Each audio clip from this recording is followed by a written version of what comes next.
네, 오래전에 시골에서 있었던 일입니다. 옛날에 시골에는 이제 읍내에 농약사, 농약을 파는 농약사가 있습니다. 한 아주머니가 농약사를 운영하고 있었는데 겨울엔 농약 살 일이 없죠. 하지만 이 봄이나 여름에 외상으로 가져갔던 사람들이 외상값 갚으러 오기 때문에 이 아주머니는 겨울에도 농약사 문을 엽니다. 그날도 이제 딸과 함께 앉아서 난로에 가래떡을 이제 구워 먹고 있었습니다. 손님이 별로 없으니까 말입니다. 그때 30대의 한 여인이 들어옵니다. 밝은 얼굴로 그리고 밝은 목소리로 제추제 달라고 말합니다. 그런데 사장님은 이 말을 들었는지 못 들었는지 그냥 가래떡만 굽고 있어요. 이 광경에 그 손님은 잠깐 있더니 그냥 안녕히 계세요 나가려고 합니다. 이때 사장님이 말합니다. 의자를 하나 갖다 놓더니 여기 앉아서 가래떡 하나 먹고 가라고. 그저 그 여인이 시간 없다면서 그냥 나가려고 할 때 이 사장님이 얼음장같이 차가운 말로 이렇게 말하죠. 한겨울에 제추제 사러 다닐 시간이 있어도 가래떡 먹을 시간이 없다고요. 이 말에 그 손님이 바짝 얼어붙었습니다. 어쩔 줄 몰라 당황한 듯 하더니 흐느끼기 시작합니다. 이때 사장님 아주머니가 그를 불러다 앉혀놓고 꼭 끌어안아주고 같이 이야기를 나눕니다. 오랜 시간 동안 이야기를 나눴습니다. 한겨울에 제추제를 살아왔다는 것은 땅에 뿌릴 게 아니라 자기가 마실 거라는 것을 이 농약사주는 알았기 때문이죠. 이제 세월이 흘러서 그 아주머니는 봄이면 고추 모종 사러 옵니다. 그리고 와서는 이런 얘기 저런 얘기 나눕니다. 아들이 좋은 대학 졸업하고 판사가 됐다고. 그리고 손자, 손녀 자랑 하염없이 합니다.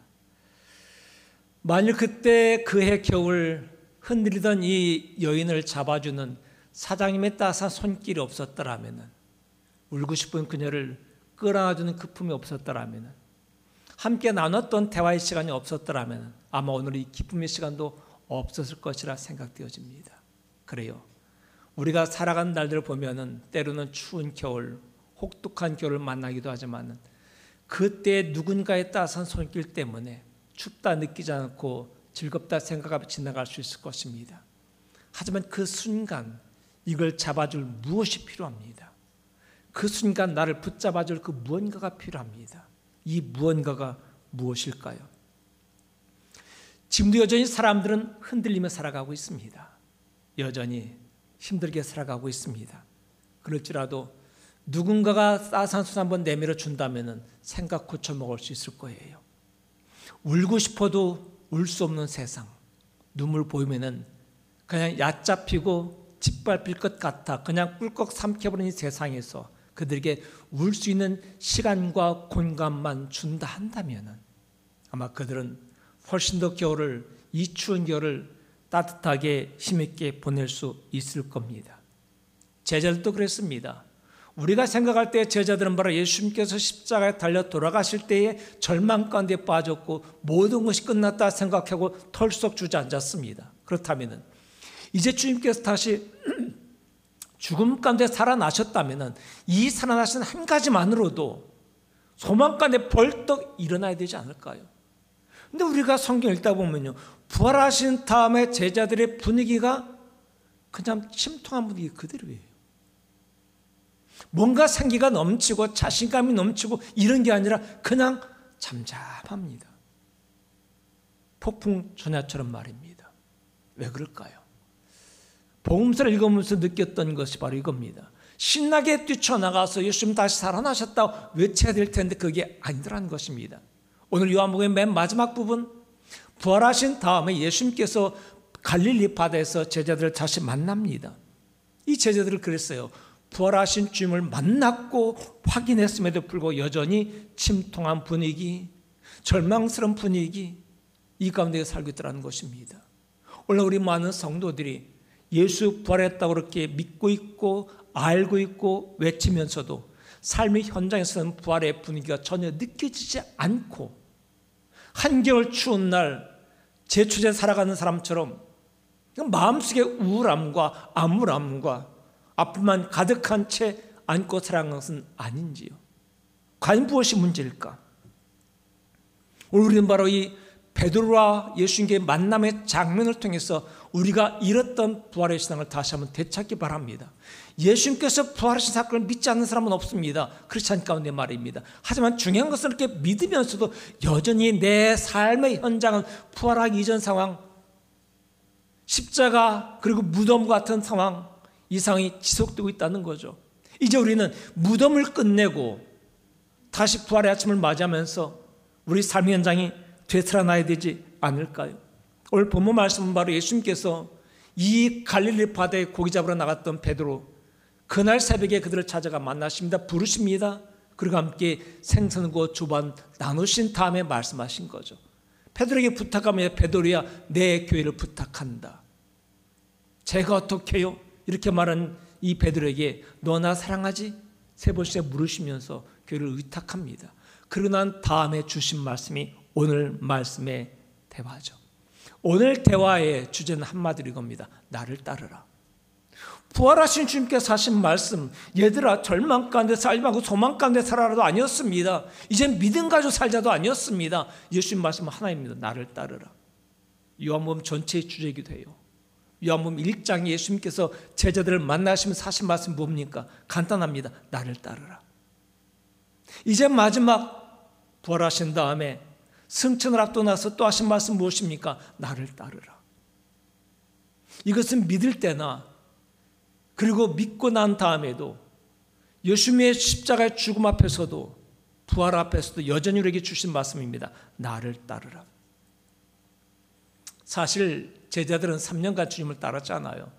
그런데 말은 따랐지만은 진심으로 따르지 못했다는 것을 의미하기도 합니다. 그럼 이제부터는 진심으로 따르자.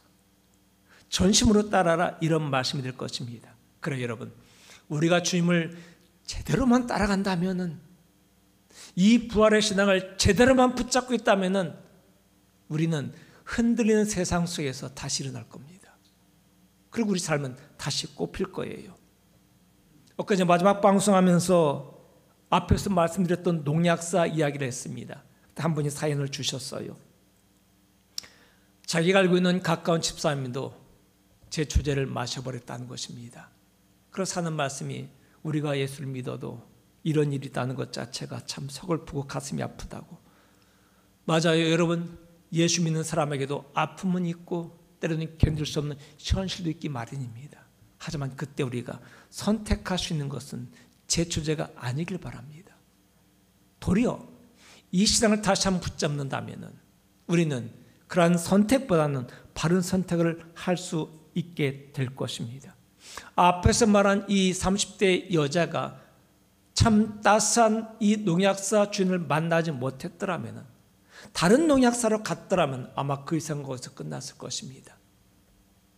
하지만 이 농약사 주인을 만남으로 말미암아 삶이 달라진 것처럼 오늘 저와 여러분들이 부활하신 예수님, 그리고 언제나 긍휼에 풍성하신 주님, 나의 믿음 없음에도 불구하고 여전히 흔들림에도 불구하고 나를 품어 안아주시는 그 따스한 주님의 품을 느낌으로 말미암아 우리 인생에 다시 한번 꼽히는 귀한 역사기를 간절히 축원합니다. 그러기 위해서는 바로 우리는 주를 따라야 되는데, 따르기 위해서 먼저 버릴 것들이 있습니다. 이 버릴 것들이 무엇인가 찾아보면서 주를 따르는 저와 여러분의 삶이 되기를 간절히 바랍니다. 그렇다면 부활한 이후에 우리가 주를 따르기 위해서 버려야 될 것은 무엇일까요? 첫 번째 우리가 버려야 될 것은 바로 나를 버리는 겁니다. 나를 버리고 주님을 따라야 됩니다. 따라 하실까요? 나를 버리자. 이렇게 힘이 없어요. 나를 버리자. 맞아요. 내가 주님 따르기 위해서 먼저 나를 버려야 됩니다. 우리의 무거운 짐도 버려야 되겠지만요, 가장 무거운 짐은 나라는 짐이에요. 예수께서 베드로에게 이렇게 말씀하십니다. 19절 말씀 함께 읽을까요? 이 말씀을 하시면 베드로가 어떠한 죽음으로 하나님께 영광을 돌릴 것을 가르치시므로라. 이 말씀을 하시고 베드로에게 이르시되 나를 따르라 하시니, 어떠한 죽음으로 하나님께 영광 돌릴 것인가 말씀하신 다음에 말씀하십니다. 나를 따르라. 따르기 전에 뭐가 있어요? 죽음이 있어요. 그런데 성경 말합니다. 이 죽음으로 하나님께 영광 돌린다. 여러분, 죽음이 영광이 된다는 거 믿어지십니까? 이게 기독교의 신비입니다. 역설의 신비. 어떻게 죽음이 영광이 되나? 어떻게 고난이 즐거움이 될까? 이걸 초대교회 성도들은 삶으로 증명해 보였어요. 세상이 다 다른 길로 갈 때 그들은 여전히 그들에 남아서 세상을 지켰던 자들입니다. 돈이 전부라 생각할 때에 이것이 아니라고 생각했던 사람들입니다. 이게 기독교인들이에요. 이게 부활신앙을 가진 사람이었던 것입니다. 우리는 살고 다 몸부림치는 사람들이에요. 살아남고자 생존하고자 몸부림치는 사람들입니다. 그러다 보니 여러분, 내가 조금만 아파도 이 삶의 끈이 끊어질까 봐 전전긍긍하면서 안달이 나요. 하지만 죽음조차 영광이 된다면, 그리고 내가 맞이할 게 죽음이라면, 이게 주께서 주신 내 길이라면 받아들여야죠. 근데 사실 두려운 건 사실입니다. 이 땅에서의 끝이기 때문에. 하지만 우리나라 이 땅에서의 끝이 우리 인생의 끝은 아니다. 우리는 다시 이 세상을 졸업하고 진급하는 것이다. 상급학교로 진급하는 것이다. 이런 걸 압니다. 알매도 불구하고 때로는 마음이 힘들고 어려운 것도 사실입니다. 그러기에 예수님께서 다시 한번 말씀하시는 거예요. 요한을 통해서, 요한복음을 통해서 죽음이 영광이 된다는 것을 말입니다. 그리고 예수님께서는 충분히 지금까지 말씀해 주셨습니다. 모든 사람들이 예루살렘에 입성할 때 모든 사람들이 이제 예수님께서 왕으로 등극하시노라 생각한 그 순간에도 주님 말씀하십니다. 아니다, 난 나를 버리러 그 성에 입성한다. 그 성을 내 걸로 만들기 위해서 가는 게 아니라 나를 버리기 위해서 그 성으로 들어간다. 이렇게 말씀하고 있어요. 제자들도 그랬잖아요. 맨 처음 예수님께서 제자들을 부르실 때 그들이 어떻게 따랐던가요? 자, 마태복음 4장 19절로 가보실까요? 함께 읽습니다. 말씀하시되 나를 따라오라. 내가 너희를 사람을 낚는 어부가 되게 하리라 하시니 그들이 곧 그물을 버려두고 예수를 따르니라. 나를 따르라 이 말씀 한마디 뭐 했다고요? 그물을 버렸다는 것입니다. 여러분, 그물을 버렸다는 것은 먹고 살 것 다 버렸다는 얘기입니다. 내 수입의 원천을 봉쇄하고 다 버렸다는 것입니다. 그리고 주를 따랐다는 거죠.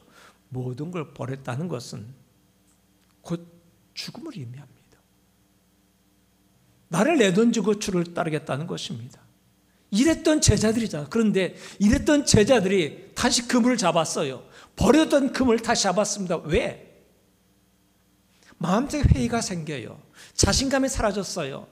여러분, 우리가 믿음이 없어서 그렇지만요, 어떤 때는 자신감이 사라지면 포기합니다. 그리고 다시 그물을 잡아요. 내가 버렸던 그물 말입니다. 그런 이 제자들, 왜 이거 믿음 없는 것들아 이렇게 책망하지 아니하시고 다시 찾아가주실 주님 계시기 때문에 우리가 살아나는 거 아닌가요? 주님, 나 어떻게 하면 좋아요? 나 어떻게 하면 돼요? 어떻게 하면 좋죠? 나 뭐 하면 좋아요? 이렇게 물을 가지도 않았습니다. 묻지도 않고 그냥 그 물을 가지고 다시 바다 나갔던 베드로입니다. 네가 나한테 물을 왔다면은 네가 바다에 나가 다시 그물 던진 일은 없을까? 이렇게 말씀하지 않으시고 그런 베드로를 책망하지 않으시고 얘들아, 좀 고기 좀 잡았니? 친절하게 말씀하시면서 좀 가져올래? 같이 먹습니다. 같이 음식을 나눕니다. 그럼 조용히 물어요. 베드로야, 너 나 사랑하니? 이 음성이 믿음 없는 우리를 다시 살리는 거죠. 이 부드러움이 우리를 다시 한번 살리시는 것입니다. 우리가 다 버리면 뭘 가지고 살아가나, 어떻게 살아가나 걱정되는 것도 사실입니다만은 예수님을 통해서 뭘 보여주시나요? 나를 버릴 때 하나님을 얻는다는 걸 보여줘요. 예수님께서 자신을 버리실 때 부활의 자신을 기다리고 있었습니다. 내가 죽으면 하나님이 사십니다. 내가 죽으면 하나님께서 살리십니다. 내가 버리는 순간 하나님께서 채워주세요. 이거 우리가 삶의 현장에서 다 경험하고 살아왔잖아요. 실제로 기독교 역사는 버림으로써 얻은 종교입니다. 여러분, 로마가 어떻게 기독교를 국교로 승인하게 됐습니까? 300년 뒤에, 예수님이 오신 지 300년 뒤에 로마가 국교로 인정을 하게 되는데, 긴 시간 흘렀지만 이렇게 되기까지는 성도들의 삶이 역사했기 때문입니다. 당시의 기독교인들 가운데 당시 로마가 전 세계를 통치하고 있었을 때였죠. 이 로마 귀족들의 집안에 들어왔던 종들이 있는데, 이 종들은, 노예들은 그냥 노예가 아니라 전쟁에서 사로잡힌 포로들입니다. 그들 가운데는 석학들이 많았어요. 그래서 로마의 귀족들은 자기 자식들을 이들에게 맡겨서 교육을 시킵니다. 노예한테, 종한테. 그러니까 그냥 종이 아니라 굉장히 똑똑한 종들입니다. 하지만 아무리 그래도 종은 종이기 때문에 인간 대우 못 받아요. 이들이 예수 믿고 난 다음에 어떤 일이 벌어지느냐, 너희가 상전을 대할 때 주님 대하듯 하라, 이 말씀을 듣고 그들이 실천합니다. 그 상전들이 자기를 개돼지 취급하는 인간들입니다.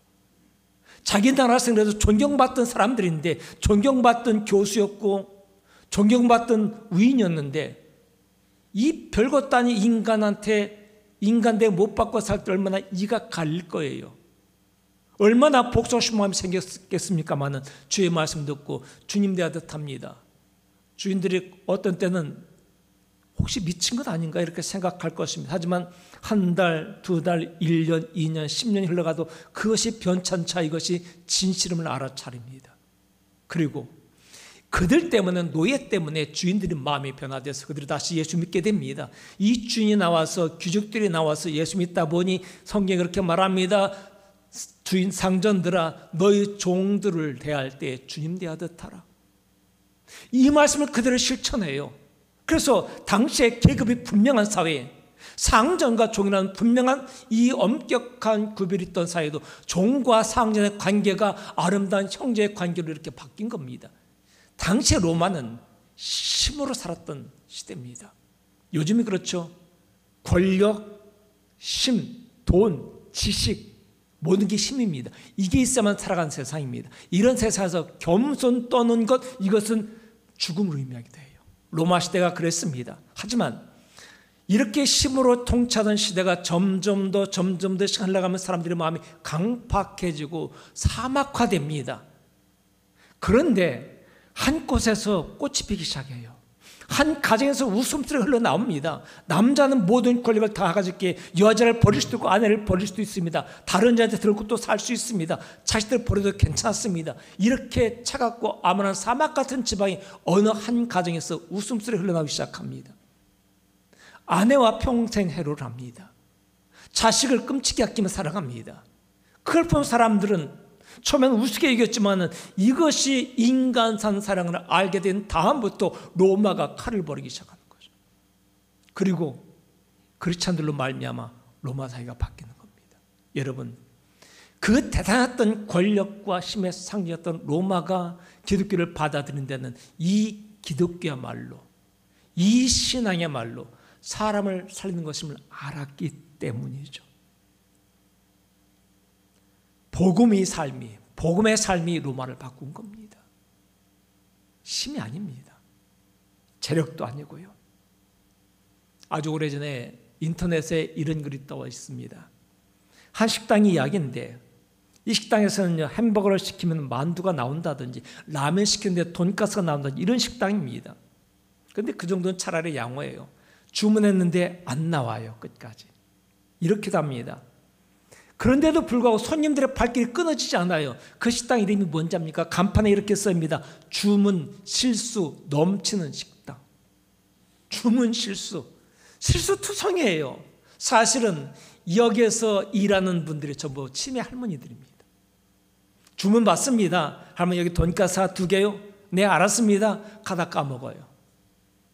그리고 가서는 딴 얘기합니다. 라면 2그릇. 난 분명히 돈가스 시켰는데 라면이 나와요. 근데 손님들은 불평하지 않고 웃으며 먹어요. 즐겁게 먹어요. 이것도 즐겁구나. 이것도 맛있구나. 여러분, 인생이 이런 거 아닌가요?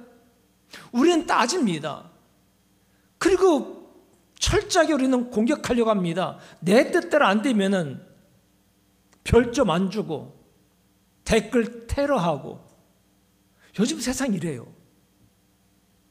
그런데 내 마음대로 안 되더라도, 내 뜻대로 안 되더라도 저 치매 할머니들이 건강하게 살아가는 것 하나만 가지고도 나는 분명히 즐겁고 행복할 수다 생각하면서 내가 먹기 싫은 라면을 먹어주는 이런 사이가 얼마나 아름다운 사이일까요? 이게 진짜로 있는 이야기입니다. 이런 삶이 먼저 우리 안에서부터, 우리 교회 안에서부터 시작되어야 되지 않을까요? 내가 원한 대로 되지 않을지라도 아무리 뭐 어때? 이런 마음 말입니다. 그러기에 그들의 흉과 허물을 좀 덮어줄 줄 알고 살다 보니 그런 거지. 저는 젊었을 때는 참 까탈스러웠습니다. 약속 안 지키는 거 무지 싫어하고요. 말 바꾸는 거 참 싫어하고요. 내가 한마디 말했는데 알아듣지부터 까먹은 거 더 싫습니다. 그런데 나이가 들어보니 까먹는 건 인생의 다반사더라고요. 분명히 말했는데 제가 까먹고 있어요. 지금도 뭔가 빼먹었는데 그 뭔지 모르겠습니다. 지금 기억이 안 나요. 뭔가 나 빠뜨린 게 있어요. 그런 나를 보면서 아, 인생이란 이런 것이구나. 이해하고 품어주고 기다리는 것. 그러기 위해서는 나를 버려야 되죠. 젊었을 때는 노인들의 그런 행동이 이해가 되지 않았습니다. 근데 나이 들어보니 그들이 머리가 지능이 낮아서도 아니고 못 배서도 아니고 못 가져서도 아니라 나이 들면은 지능도 평준화가 되고 지식도 평준화가 되고 모든 게 평준화가 되더라고요. 이런 삶을 살아야 되지 않을까요? 이런 삶이야말로 진정한 부활신앙이라 생각되어집니다. 그래서 여러분, 내가 죽고 주님 따르기 바랍니다. 그러면 모든 것이 즐거워요. 모든 것이 즐거움되는 저 여러분 삶이 되기를 간절히 축원합니다.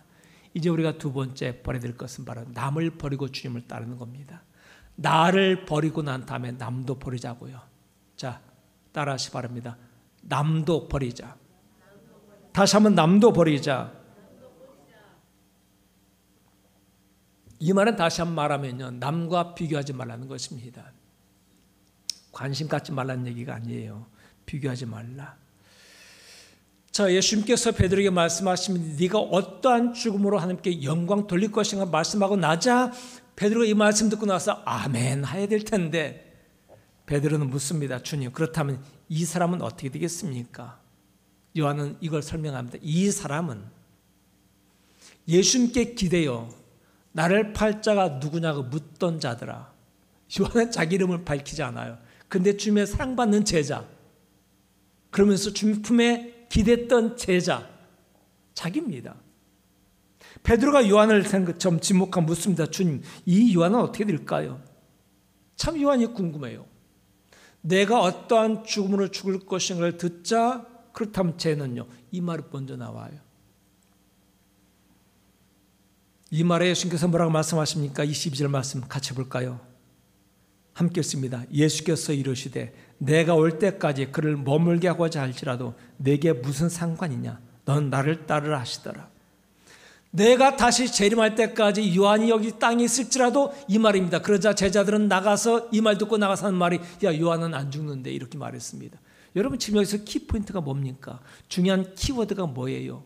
이 말씀이 아니라 무슨 상관이냐, 너 상관치 말고 나를 따라, 이 말씀이 여기에 방점이 찍혀야 되는데 우리는 야, 요한은 안 죽는데 엉뚱한 소리 하는 게 사람들이, 이게 예수님의 제자들이었습니다.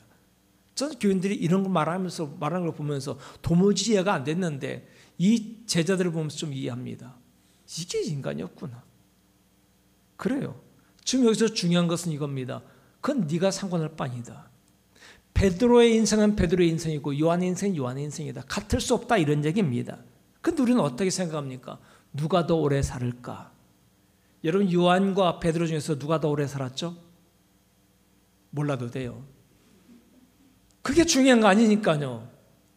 사실은 요한이 오래 살았죠. 누가 편하게 살았어요? 그건 누구 입장이냐에 따라 달라집니다. 요한은 밤모섬에 유배도 있었습니다. 나이 90 넘도록 살았지만 베드로는 일찌감치 순교당했습니다. 순교당한 게 자연사한 것보다 좀 더 힘들까요? 근데 이게 무슨 상관이 이런 얘기입니다. 그거 따지지 말자. 누가 더 편하게 살았을까?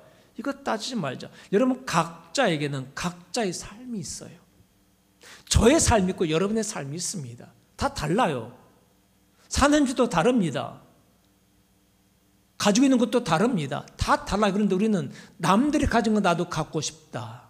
내가 없는 저 인간이 가지고 있는, 자꾸 이런 것에 관심 갖다 보니 내 인생 자체가 즐겁지 않은 거죠. 베드로에겐 베드로의 삶이 있잖아요. 베드로는 목자가 될 것입니다. 요한은 저술가가 될 것이고요. 그리고 베드로는 교회의 기초를 닦는 증인 될 것입니다. 그리고 베드로는 작가가, 즉 요한은 작가가 될 거고요.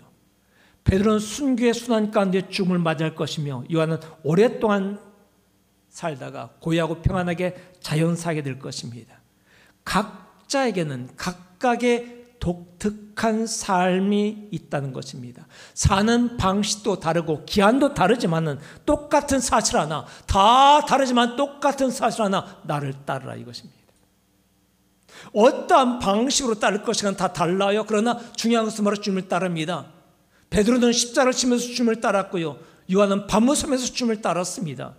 베드로는 십자가에 거꾸로 못 박히면서 주님을 따라갔고, 요한은 자연 살면서 주님을 따라갔습니다. 다 다릅니다. 그러나 중요한 것은 모두가 다 나를 위해 살지 않고 주를 위해 산다는 건 똑같다는 것입니다. 근데 여러분, 우리가 주를 위해 사는 데 있어서 가장 큰 걸림돌은 바로 비교의식입니다. 이걸 버려야 돼요. 그런데 세상은 바로 비교 가운데 우리가 살아왔기 때문에 쉽게 버리지 않습니다. 여러분, 지금까지 세상에서 우리가 받았던 그 모든 것들은 버리시기 바랍니다. 그리고 비교의식, 그거 아무것도 아닙니다. 자꾸 비교하니까 슬프고, 자꾸 비교하니까 아프고, 그래서 힘들어요. 여러분, 내게 주어진 것 누려보세요. 지금 내게 주어진 것 다 누리지 못하고 있는 게 우리잖아요. 그 누리자고요. 그리고 즐겁게 살자고요. 이 비교의식의 위험성을 각인시켜준 사람이 바로 살리에리라는 사람입니다. 살리에리. 이 사람은 모차르트가 있던 시대의 음악의 거장입니다. 음악의 장인으로 요제프 2세의 궁중 악장의 자리까지 올라갈 만큼 탁월한 음악가였죠. 이 사람 밑에서 배운 사람이 바로 베토벤과 슈베르트입니다. 그 베토벤과 슈베르트를 가르쳤던 사람이 오죽하겠습니까? 당시에 이 모차르트가 빈으로 넘어갈 즈음에는요, 애송이 모차르트는 감히 넘나 볼 수 없는 그런 위치에 있던 사람입니다. 근데 영화 아마데우스가 나오면서 여기서 살리에리가 질투의 화신으로 등장을 하죠. 모차르트가 음악의 천재였습니다. 그런 어린아이가, 어린애가 천재적 재능을 가진 걸 보면서 이 살리에리가 질투를 느끼면서 고통스러워하는 거죠. 살리에리 음악적 재능이 없는 게 아닙니다. 그도 탁월합니다. 탁월하지만 워낙 탁월한 모차르트를 보면서 질투 가운데 살아가는 거죠. 이 영화 속에서 그는 사제에게 이 고해성사하면서 이런 말을 하죠. 오직 내가 원했던 것은 하나님을 찬미하는 일이었어. 하나님은 내게 찬미의 열망을 주셨건만 모차르트에게 준 그런 재능을 왜 내게는 주지 않으셨단 말이요. 모차르트에게 천재의 재능을 주신 당신은 내게는 평범한 재능밖에는 주시지 않았고, 모차르트, 그 이름을 안 순간부터 그의 존재는 내 뇌리에서 벗어난 적이 없었어. 분명 세상은 탁월한 자가 존재하고 천재가 존재합니다. 하지만 그 천재는 소수입니다. 1%, 2% 정도. 나머지는 평범한 사람들이에요. 평범한 우리가 세상을 아름답게 꾸며간다는 사실 왜 놓쳤을까요?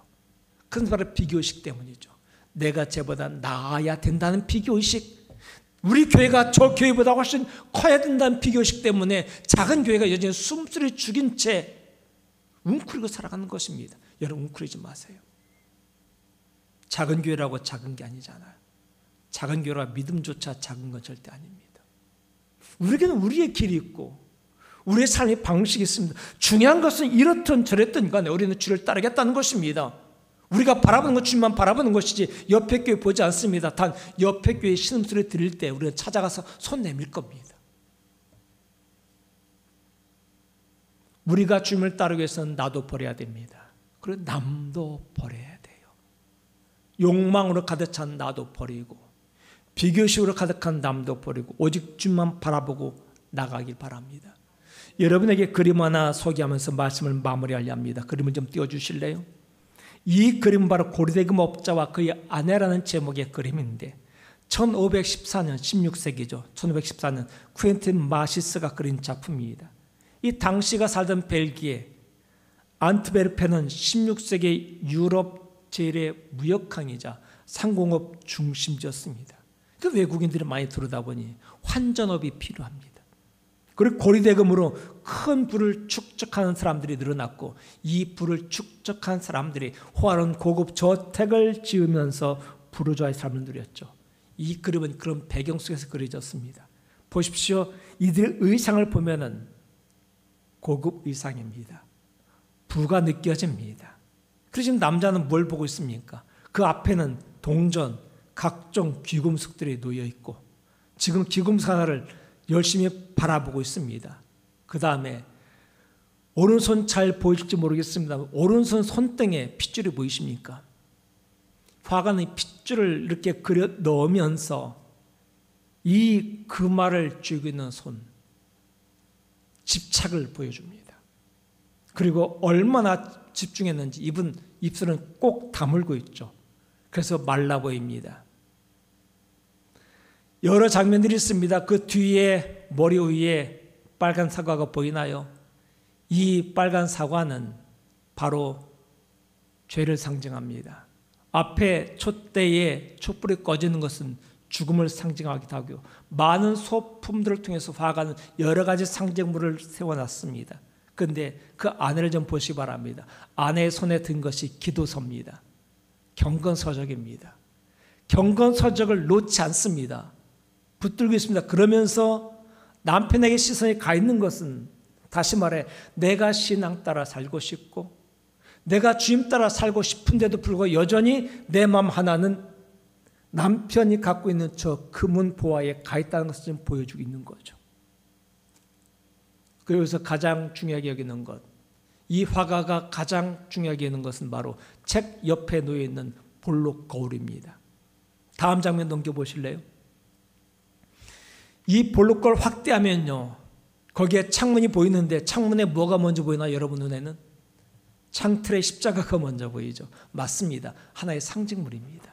십자가 집어넣고 저 십자가 뒤로 교회당 첨탑이 보입니다. 그리고 오른쪽 밑에 빨간 모자를 쓴 노인이 성경을 읽고 있습니다. 이걸 통해서 이 화가는 우리에게 뭘 보여주느냐? 당시에 물질이 최고였고 부가 최고였다고 생각하던 시대의 사람들에게 그것만이 전부가 아니라는 것을 보여줍니다. 그리고 먼 미래에는 어쩌면 볼록거울 속에 있는 노인처럼 이제 그 사람들이 욕망 가득한 삶을 청산하고 성경책 붙들고 주님 묵상하는 날이 오게 될 거라는 것도 은근히 보여주고 있고, 어쩌면 화가 자신이 나도 옛날에는 이렇게 그 말을 손에 쥐고 욕망 속에 살았던 사람이지만 이제는 모든 걸 다 버리고 미래 소망 가운데 진실을 붙잡고 눈에 보이지 않는 참된 가치를 붙잡고 살아가는 존재를 바뀌었다는 것을 은근히 말해주고 있는 것일 수도 있습니다. 어쩌면 우리에게 이렇게 말해주고 있겠죠. 당시에 부가 최고였고 이걸 누리고 또 많은 사람 중에서도 우리에게 더욱더 중요한 것은 이 부가 아니라 보이지 않는 것, 영원한 것이 가장 중요하다고. 그러게 여러분들은 나처럼 인생 허비하지 말고 늙어서 깨닫지 말고 젊어서부터 이 말씀 붙잡고 살아갔으면 좋겠다라고 던지는 무언의 메시지가 아닐까요? 지금 우리가 흔들리고 있는 이유가 무엇인가요? 욕망 때문입니다. 이 욕망에 사로잡힌 나를 버리고 또한 비교의식에 사로잡힌 남도 버릴 때 우리는 온전히 주님을 따를 수 있겠죠. 이것이 바로 진정한 신앙입니다. 신앙은 내가 잡았던 걸 놓고 주님 붙잡는 겁니다. 그것도 그냥 주님이 아니라 죽음의 모든 권세를 이기시고 다시 살아나신 주님이십니다. 이 부활하신 주님을 붙잡고 우리가 살아가야 되지 않을까요? 이제 우리가 제대로 믿는 자가 되기 원합니다. 진짜 제자가 되기를 원합니다. 그러기 위해서는 내가 죽고 남도 죽어야 되겠죠. 나를 버리고 남도 버리며 오직 주만 따르고 주님 오시는 그날까지 그 길 걸어가야 되지 않겠습니까? 그 길이 바로 사는 길임을 믿습니다. 이제 모든 것을 버리고 주만 따르라는 이 말씀에 우리가 순종함으로 말미암아 모든 것을 누리는 귀한 사람이 되기를 간절히 축원합니다.